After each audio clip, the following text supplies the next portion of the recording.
Sa ngala ng Ama, ng Anak, at ng Espiritu Santo. Amen. Ngayon ay nasa ikalawang linggo tayo ng Kwaresma at sa pamamagitan ng Ebanghelyo, ang Transfiguration o pagbabagong anyo ng ating Panginoon, ipinapakita sa atin ang kanyang kaluwalhatian na siyang magbibigay sa atin ng tunay na kaligayahan. Sumayin niyo ang Panginoon. At sumayin niyo rin. Ang pagbasa sa Banal na Ebanghelyo ayon kay Lucas. Luwalhati sa iyo, Panginoon. Nang panahon yun, isinama ni Jesus sina Pedro, Juan at Santiago sa pag-akyat sa isang bundok upang manalangin. At samantalang nananalangin siya, nagbago ang anyo ng kanyang mukha at pumuting nakasisilaw ang kanyang mga damit. Biglang lumitaw ang dalawang lalaki na nakikipag-usap sa kanya. Sila ay si Moises at si Elias na napakita sa kaluwalhatian at nagsasalita tungkol sa paglisan ni Jesus na magaganap sa Jerusalem. Si Pedro at ang kanyang mga kasama ay antok na antok. Ngunit na magising sila ay kanilang nakita ang kanyang kaluwalhatian at ang dalawang lalaking kasama niya. Nang sila'y humiwalay sa kanya, winika ni Pedro kay Jesus, "Guro, mabuti dumito na tayo. Gumawa tayo ng 3 tirahan, isa sa iyo, isa kay Moises, at isa kay Elias." Hindi nila nalalaman ang kanyang sinasabi. Nagsasalita pa siya nang dumating ang isang alapaap na lumilim sa kanila at lubhang natakot sila nang matakpan ng alapaap. At mula sa alapaap ay may nagsalita ng ganito, "Ito ang aking anak, ang aking hirang, pakinggan ninyo siya." Na makapagsalita na ang tinig at si Jesus ay nag-iisa na, ang mga alagad ay hindi nakaimik at hindi nila isinalaysay kanino man ang kanilang nakita ng mga araw na iyon. Ang salita ng Diyos. Puri ikaw, Kristo.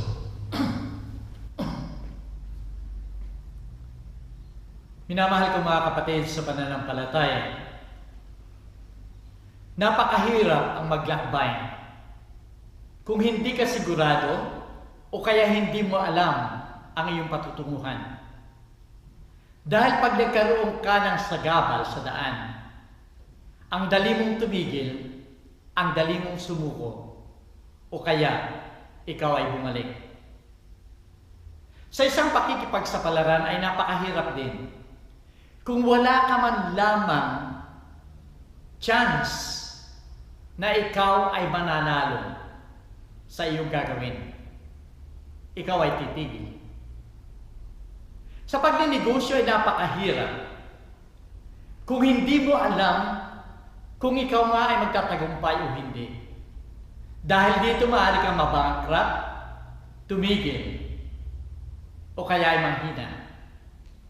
Napakahalaga sa mga bagay na ito na yung ganda, yung kaligayahan sa iyong pupuntahan ay maliwanag sa iyo.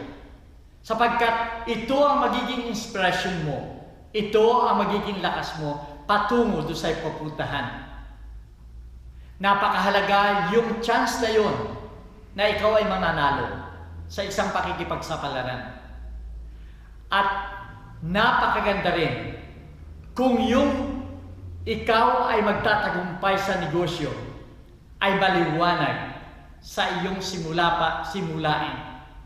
Kung ito ay mapakaliwanag sa iyo, lahat ng pagsubok sa daan, lahat ng hirap sa daan, ay pipilitin mong lampasan upang ikaw ay makarating dun sa dulo.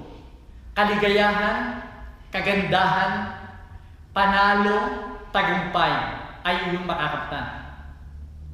Si Margaret ay dumating sa kalantahanan ng gabi iyon. At yung tuwa niya ay hindi mo maipaliwanag. 6 na buwan na siyang nag-a-apply ng trabaho sa ibang bansa. At halos gabi-gabi sa kanyang pagdating, ay hindi mo nakikita itong kaligayahan ito. Parang problema ang lahat ng mga nakaraang gabi o nakaraang araw sa loob ng 6 na buwan. Subalit ngayon, iba yung dating, iba yung ganda, iba yung kaligayang makikita mo sa kanyang mukha. Sapagkat hawak-hawak na niya yung kontrata ng kumpanya kung saan siya magtatrabaho sa ibang bansa. At dito sa kontratang ito ay napakaliwanag. Yung napakalaking sweldo, yung assurance na yon sa sweldo na yon, yung libreng accommodation, libreng pagkain, at napakarami pang benepisyo na makukuha niya sa pagtatrabaho sa kumpanyang yon. At dahil ito'y napakaliwanag kung anong makukuha niya, nakahanda siyang magsakripisyo. Nakahanda siyang ipagbili yung parte ng lupa na sinasaka ng kanyang ama. At yung mga personal niya, mga belongings, ay nakasakripisyo siya na ipagbili sapagkat alam niya na papapaltan ng lahat ng ito kung siya'y makakapagtrabaho. Minamahal ko mga kapatid, sa banal na ebanghelyo ngayon ay mayroon ding assurance. Sa pamamagitan ng Transfiguration ay mayroong assurance ang patutunguhan ng mga alagad. Assurance, kontrata, sigurado na yung pupuntahan nila ay hindi kapahamakan, kundi kaligayahan. Kaligayahan dulot ng pakikiisa nila sa ating Panginoon. Ito ay tunay na kaligayahang magbibigay ng tunay doon sa mga alagad. At ang ebanghelyo ngayong ito ay nagbibigay rin sa atin ng kaligayahan. Pero ang katanungan ngayon sa linggong ito, bakit mayroong maligaya na ebanghelyo sa gitna ng Kwaresma, na alam naman natin na ang Kwaresma ay pakikiisa natin sa paghihirap at kamatayan ng ating Panginoon? Bakit mayroong kaligayahan? Alalahanin natin na bago magsimula ang ebanghelyo ito sa verse 22, ay sinasabi ng ating Panginoon sa kanyang mga alagad ang kanyang prediction. Tayo ay pupunta sa Jerusalem. At pagdating sa Jerusalem, ang anak ng tao na walang iba kundi siya ay magdaranas ng matinding hirap sa kamay ng mga matatanda, sa kamay ng mga punong pari at mga eskriba. Siya ay itatakwil, siya ay ipapatay. Subalit pagkaraan ng 3 araw, siya ay mabubuhay na maguli. Kahit sinong mga alagad na makakarinig at makakakita sa mga pangyayari nito ay mawawalan, masisiraan ng loob. Maaaring sila ay magduda sa kakayahan ng ating Panginoon, na maaaring hindi siya Diyos dahil siya ay mamamatay. Ang lahat ng ito, ang hirap na ito, ang mga pagsubok na ito, ay maaaring tugunan ng aral na makikita natin sa banal na ebanghelyo ngayon sa Transfiguration. Sapagkat dito nakasalalay ang lahat ng kasagutan. Ang ating Panginoon sa banal na ebanghelyo ay nagbagong anyo. Pumuti yung kanyang mukha. Ang kanyang damit ay naging busilak. Na ito yung kaluwalhati ang makikita mo doon sa kalangitan. At ito ang nakita ng mga alagad at nagbigay sa kanila ng kaligayahan nang makita nila ang kaluwalhatiang yun. Kaya nga sinasabi ni Pedro dito dahil sa kanyang kaligayahan, Guro, ang mabuti dumito na tayo. Gagawa ako ng 3 tent, tirahan. Isa sa iyo kay Moises at Elias. Ganito ang kaligayahang dulot nang makita nila ang kaluwalhatian ng ating Panginoon. At ang Transfiguration ito ang nagbibigay ng lakas sa mga alagad lalong-lalo na sa hinaharap. Magbibigay sa kanila ng lakas doon sa prediction ng ating Panginoon na siya ay maghihirap, na siya ay mamamatay. Ito rin ay nagbibigay sa kanila ng kasagutan na tama yung kanilang sinusundan na guro, sapagkat ang gurong ito ay siyang tunay na Diyos. Ang gurong ito ay siyang magbibigay sa kanila ng tunay na kaluwalhatian at kaligayahan. At ito rin transfiguration ito ang nagbibigay sa kanila na sure yung kanilang tagumpay, sapagkat naroon ang assurance ng Ama nang siya ay magsalita, ito ang aking anak, ang aking hirang, ang aking anak na lubos kong kinalulugdan. Minamahal ko mga kapatid, tayong lahat ay nagdaranas din ng hirap, ng mga nakaraan sa ating pangkasalukuyan. Sa 2 taong na nakaraan na tayo nagdanas ng pandemya, ilang beses tayong natukso na tumigil, na wala ng gana, nasiraan ng loob, tumigil sa ating ginagawa at sa ating katayuan. Tayo ay maaaring naghirap, nakaranas ng paghihirap financially, maaaring nagkasakit, nakaranas ng kamatayan sa ating pamilya, sa ating community, sa ating mga kaibigan. Maaaring tayo ay nagdanas din ng hirap dahil nawalan tayo ng trabaho. At dahil dito tayo nanghina, hindi lang sa katawan kundi sa pananampalataya. Sa ating paligid ngayon kung ating titignan, ay ang daming kaguluhan. Kaguluhan dahil sa mga digmaan. Digmaan ngayon sa Ukraine, na patuloy na nagdaranas ng hirap ang mga tao. Na roon sila ay na-misplace o nawalan ng lugar.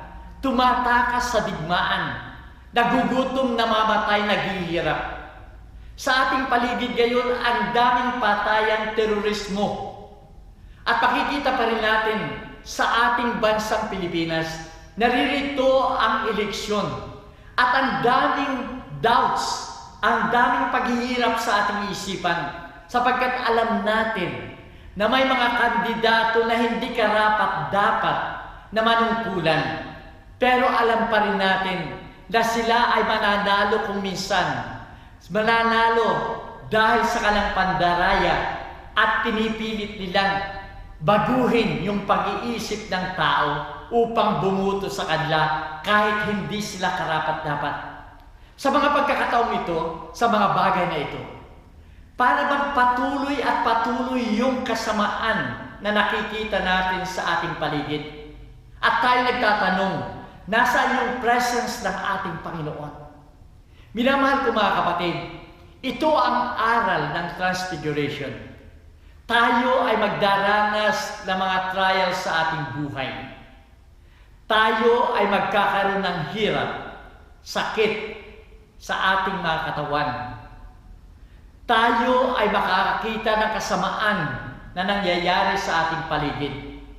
Pero sa ating buhay pananampalataya, hinihingan tayo na patuloy tayong sumampalataya sa ating Panginoon. Patuloy tayong sumampalataya at makiisa sa Kanya. Sapagkat sa piling niya ay mayroong kaluwalhatian tayong hinihintay sa hinaharap. Ang ating paglalakbay ay patungo sa kaharian. At kung kasama natin ang ating Panginoon, makakamta natin tayo darating sa kaluwalhatian yun. Sa tuwing tayo ay magsisimba, isipin natin na tayo ay kasama ng ating Panginoon na naglalakad papunta doon sa bundok na yun. Sa misang ito na ating dinadaluhan, nakakasama natin ang ating Panginoon sa ating mga panalangin. Dito ay hindi lamang pakikiisa sa ating Panginoon, kundi sa Kanyang pagtanggap, sa ating pagtanggap sa Kanyang katawan at dugo. Siya ay nakikiisa mismo sa ating sarili, sa ating buhay. At ito ang magbibigay sa atin ng tunay na kaligayahan.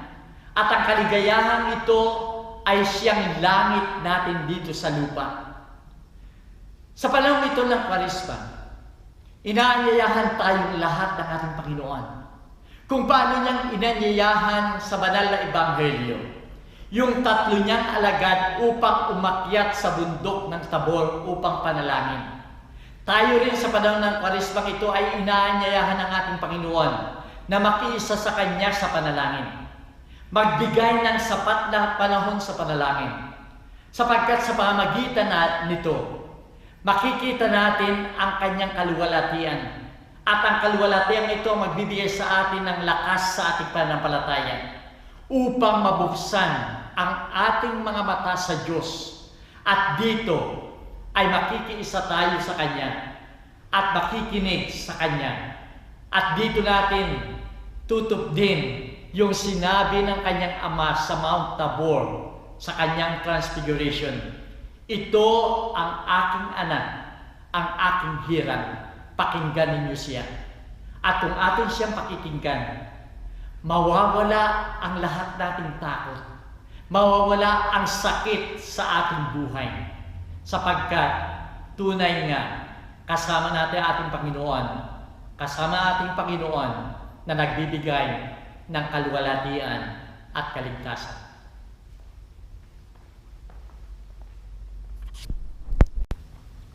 Sumayin niyo ang Panginoon. At sumayin niyo rin. Sana sa ating pagyao ay makiisa tayo sa ating Panginoon sa Kanyang panalangin. Magbigay tayo ng sapat na panahon sa ating panalangin. Sapagkat dito natin mararamdaman ang tunay na presence ng ating Panginoon, ang tunay na kaligayahan at kaluwalhatian, upang sa ganon, tayo ay makiisa sa Kanya sa panahon ito ng Kwaresma. At naway pagpalain kayo ng makapangyarihan Diyos, Ama, Anak, at ng Espiritu Santo. Amen. Humayo tayo mapayapa. Salamat sa Diyos.